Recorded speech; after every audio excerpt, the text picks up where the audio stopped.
And I had a friend one day who was vegan who called me out. He was just like, this whole non-aggression principle thing, it goes to animals too.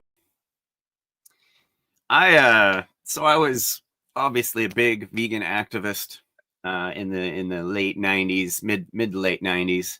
And I ended up moving to Hollywood, and they kind of, their term, most straight edge people are only straight edge till they're 21, and that unfortunately happened to me. I moved to Hollywood and got caught up. I was in a band and got caught up in the whole drugs, girls, excess, alcohol thing, and lost track of my morals. I stayed vegan for a long time, but ended up falling into carnism.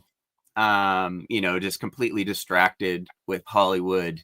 And, but I always had vegan guilt, and I always had this guilt because I knew I should have been doing something better.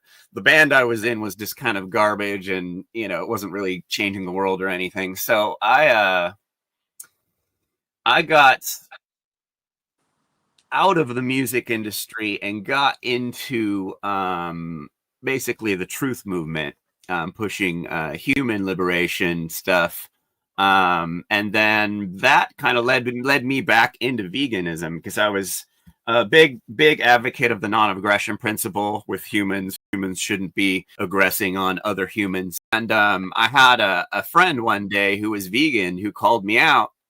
He was just like, this whole non-aggression principle thing, it goes to animals too. And obviously, I knew that. And that was really what I needed to get me back in the right direction, because I was paleo for a while. Like, I went full retard. Wow. And, yeah. And then so I came back. And so I have an interesting perspective, having been vegan, raised vegetarian, been vegan a long amount of time.